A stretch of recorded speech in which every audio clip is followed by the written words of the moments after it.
राधे राधे। जय श्री कृष्णा। रेणु पाठक चैनल में आपका स्वागत है। श्रृंखला में आप सबका स्वागत है।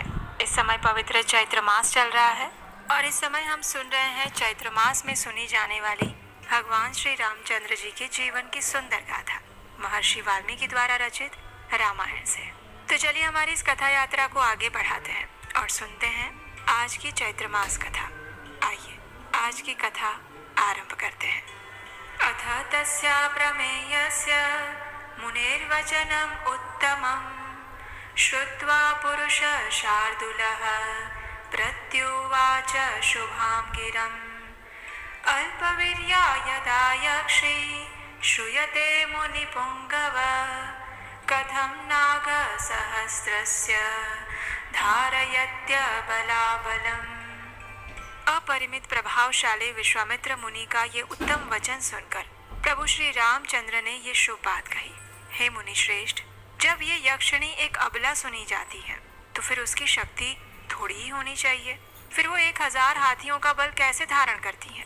रघुनंदन की ये बात सुनकर विश्वामित्र जी ने कहा, हे रघुनंदन, जिस कारण से ताटका अधिक बलशालिनी हो गई है वो मैं इतिहास सुनाता हूँ। उसमें वरदान जनित बल का उदय हुआ है और इसीलिए वो अबला होकर भी बल धारण करती हैं। पूर्व काल की बात है। सुकेतु नाम से प्रसिद्ध एक महान यक्ष थे। वे बड़े पराक्रमी और सदाचारी थे, परंतु उन्हें कोई संतान नहीं थी। इसलिए उन्होंने बड़ी भारी तपस्या की। यक्षराज सुकेतु की उस तपस्या से ब्रह्मा जी को बड़ी प्रसन्नता हुई। उन्होंने सुकेतु को एक कन्या रत्न प्रदान किया और उसका नाम ताटका था। ब्रह्मा जी ने उस कन्या को 1000 हाथियों के समान बल दे दिया, लेकिन उन महायशस्वी पितामह ने उस यक्ष को पुत्र नहीं दिया। उसके संकल्प के अनुसार पुत्र प्राप्त हो जाने पर उसके द्वारा जनता का अत्यधिक उत्पीड़न होता और इसीलिए ये सोचकर ब्रह्मा जी ने उसे पुत्र के बजाय पुत्री दी। अब धीरे धीरे वो यक्ष बालिका बढ़ने लगी और बढ़कर रूप और यौवन से सुशोभित होने लगी। उस अवस्था में सुकेतु ने अपनी उस यशस्विनी कन्या को जम्भपुत्र सुंद के हाथ में उसकी पत्नी के रूप में दे दिया। कुछ काल के बाद उस यक्षी ताटका ने मारीच नाम से प्रसिद्ध एक दुर्जय पुत्र को जन्म दिया, जो अगस्त्य मुनि के श्राप से राक्षस हो गया। अगस्त्य ऋषि ने ही श्राप देकर ताटका पति सुंद को भी मार डाला। उसके मारे जाने पर ताटका पुत्र सहित जाकर मुनिवर अगस्त्य को भी मौत के घाट उतार देने की इच्छा करने लगी। वो क्रोधित हो गई और मुनि को खा जाने के लिए गर्जना करती हुई दौड़ी। उसे वहां आती देखकर भगवान अगस्त्य मुनि ने मारीच से कहा, तू देव योनि रूप का परित्याग करके राक्षस भाव को प्राप्त हो जा। फिर अत्यंत अमर्ष में भरे हुए ऋषि ने ताटका को भी श्राप दिया, तू विकराल मुख वाली नर भक्षणी राक्षसी बन जा। तू है तो महायक्षी, परंतु अब शीघ्र ही इस रूप को त्याग कर तेरा भयंकर रूप हो जाएगा। इस प्रकार श्राप मिलने के कारण ताटका का अमर्ष और भी बढ़ गया। वह क्रोध से मूर्छित हो गई। उन दिनों अगस्त्य जी जहाँ रहते थे उस सुंदर देश को वो अब उजाड़ने लगी थी। हे रघुनंदन, तुम गौओं और ब्राह्मणों का हित करने के लिए दुष्ट पराक्रम वाली इस परम भयंकर दुराचारिणी यक्षी का वध कर डालो। रघुकुल को आनंदित करने वाले हे रघुवीर, इस शापग्रस्त ताटका को मारने के लिए तीनों लोकों में तुम्हारे सिवा दूसरा कोई पुरुष समर्थ नहीं है। हे नरश्रेष्ठ, तुम स्त्री हत्या का विचार करके इसके प्रति दया मत दिखाना। एक राजपुत्र को चारों वर्णों के हित के लिए स्त्री हत्या भी करनी पड़े तो उससे मुंह नहीं मोड़ना चाहिए। प्रजापालक नरेश को प्रजाजनों की रक्षा के लिए क्रूरतापूर्ण या क्रूरता रहित पातक युक्त अथवा सदोष कर्म भी करना पड़े तो करना चाहिए और ये बात उसे हमेशा ध्यान में रखनी चाहिए। जिनके ऊपर राज्य के पालन का भार होता है उनका तो ये सनातन धर्म है। ताटका महापापिनी है, उसमें धर्म का लेश मात्र भी अंश नहीं है, इसलिए उसे अभी मार डालो।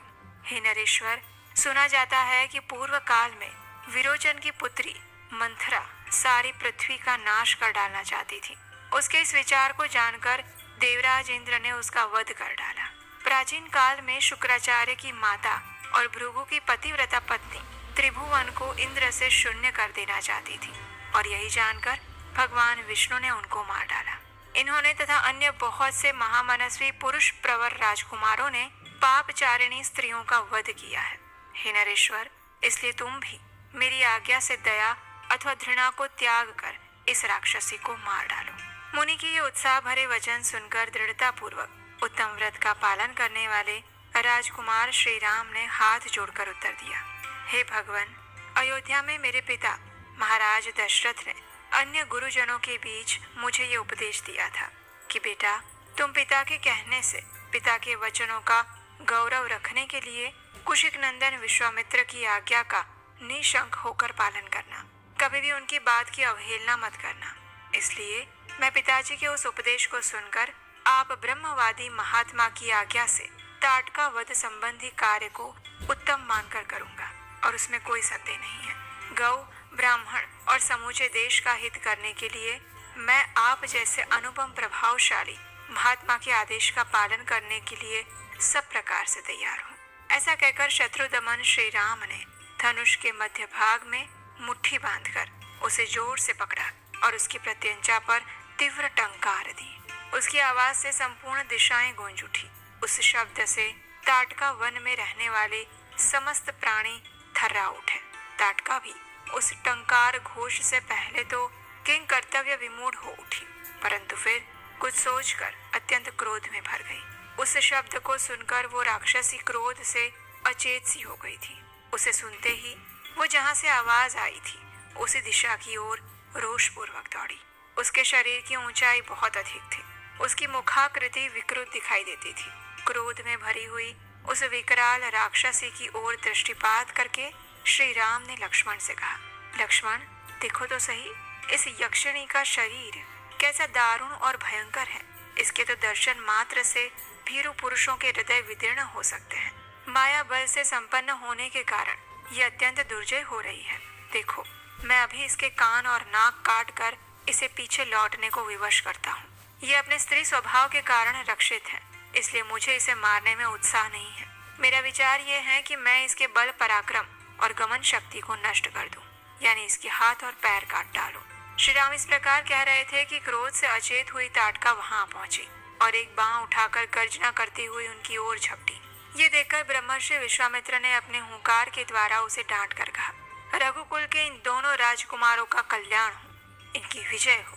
तब ताटका ने उन दोनों रघुवंशी वीरों पर भयंकर धूल उड़ाना आरंभ कर दिया। वहां धूल का विशाल बादल सा छा गया और उसके द्वारा उसने श्री राम और लक्ष्मण को 2 घड़ी तक मोह में डाल दिया। तत्पश्चात माया का आश्रय लेकर वो उन दोनों भाइयों पर पत्थरों की बड़ी भारी वर्षा करने लगी और ये देखकर रघुनाथ जी उस पर क्रोधित हो गए। रघुवीर ने अपनी बाण वर्षा के द्वारा उसकी बड़ी भारी शीला वृष्टि को रोककर अपनी ओर आती हुई उस निशाचरी के दोनों हाथ तीखे सायकों से काट डाले। दोनों भुजाएं कट जाने से थकी हुई ताटका उनके निकट खड़ी होकर जोर जोर से गर्जना करने लगी। ये देखकर सुमित्रा कुमार लक्ष्मण ने क्रोध में भरकर उसके नाक कान काट लिए, परंतु वो तो इच्छानुसार रूप धारण करने वाली यक्षिणी थी, इसलिए अनेक प्रकार के रूप बनाकर अपनी माया से श्री राम और लक्ष्मण को मुंह में डालती हुई अदृश्य हो रही थी। अब वो पत्थरों की भयंकर वर्षा करती हुई आकाश में विचरण करने लगी। श्री राम और लक्ष्मण पर चारों ओर से प्रस्तरों की वृष्टि होती देख तेजस्वी गाधी नंदन विश्वामित्र ने इस प्रकार कहा, श्री राम, इसके ऊपर तुम्हारा दया करना व्यर्थ है। ये बड़ी पापिनी और दुराचारिणी है, सदा यज्ञों में विघ्न डाला करती है। ये अपनी माया से पुनः प्रबल हो उठे, इसके पहले ही इसे मार डालो। अभी संध्या काल आना चाहता है, इसके पहले ही ये कार्य हो जाना चाहिए, क्योंकि संध्या के समय राक्षस दुर्जय हो जाते हैं। विश्वामित्र जी के ऐसा कहने पर श्री राम ने शब्द वेधी बाण चलाने की शक्ति का परिचय देते हुए बाण मारकर प्रस्तरों की वर्षा करने वाली उस यक्षिणी को सब ओर से अवरुद्ध कर दिया। उनके बाण समूह से घिर जाने पर माया बल से युक्त वो यक्षिणी जोर जोर से गर्जना करती हुई श्री राम और लक्ष्मण के ऊपर टूट पड़ी। उसे चलाए हुए इंद्र के वज्र की भांति वेग से आती देखकर श्री राम ने एक बाण मारकर उसकी छाती चीर डाली। तब ताटका पृथ्वी पर गिरी और मृत्यु को प्राप्त हो गई। उस भयंकर राक्षसी को मरी गई देखकर देवराज इंद्र और देवताओं ने श्री राम को साधुवाद देते हुए उनकी सराहना की। उस समय सहस्त्र लोचन इंद्र और समस्त देवताओं ने अत्यंत प्रसन्न और हर्षोल्लास पूर्वक विश्वामित्र जी से कहा, हे मुने कुशिक नंदन, आपका कल्याण हो। आपने इस कार्य से इंद्र सहित संपूर्ण देवताओं को संतुष्ट किया है। अब रघुकुल तिलक श्री राम पर आप अपना स्नेह प्रकट कीजिए। ब्राह्मण प्रजापति कृशाश्व के अस्त्र रूपधारी पुत्रों को, जो सत्य पराक्रमी और तपोबल से संपन्न है, श्री राम को समर्पित कीजिए। हे विप्रवर, ये आपके अस्त्र दान के सुयोग्य पात्र हैं और आपके अनुसरण, सेवा, शुश्रूषा में तत्पर रहते हैं। राजकुमार श्री राम के द्वारा देवताओं का महान कार्य संपन्न होने वाला है। ऐसा कहकर सभी देवता विश्वामित्र जी की प्रशंसा करते हुए प्रसन्नता पूर्वक आकाश मार्ग से चले गए और फिर संध्या हो गई। ताटका वध से संतुष्ट हुए मुनिवर विश्वामित्र ने श्री रामचंद्र जी का मस्तक सूंघकर उनसे ये बात कही। उन्होंने कहा, हे शुभ दर्शन राम, आज की रात में हम लोग यहीं निवास करें। कल प्रातःकाल अपने आश्रम पर चलेंगे। विश्वामित्र जी की ये बात सुनकर दशरथ कुमार श्री राम बड़े प्रसन्न हुए। उन्होंने ताटका वन में रहकर वह रात्रि बड़े सुख से व्यतीत की। उसी दिन वो वन शाप मुक्त होकर रमणीय शोभा से संपन्न हो गया और चैत्र रथ वन की भांति अपनी मनोहर छटा दिखाने लगा। यक्ष कन्या ताटका का वध करके श्री रामचंद्र जी देवताओं और सिद्ध समूहों की प्रशंसा के पात्र बन गए। उन्होंने प्रातः काल की प्रतीक्षा करते हुए विश्वामित्र जी के साथ ताटका वन में निवास किया और उसके बाद अब विश्वामित्र ऋषि अगले दिन प्रातः काल में श्री रामचंद्र जी को कुछ विशेष दिव्य अस्त्र प्रदान करेंगे और उसकी कथा हम सुनेंगे हमारी कल आने वाली चैत्र मास कथा श्रृंखला की अगली कड़ी में। अगर ये कथाएं आपको अच्छी लगी हैं तो लाइक करें, शेयर करें, कमेंट में जय श्री राम जरूर लिखें।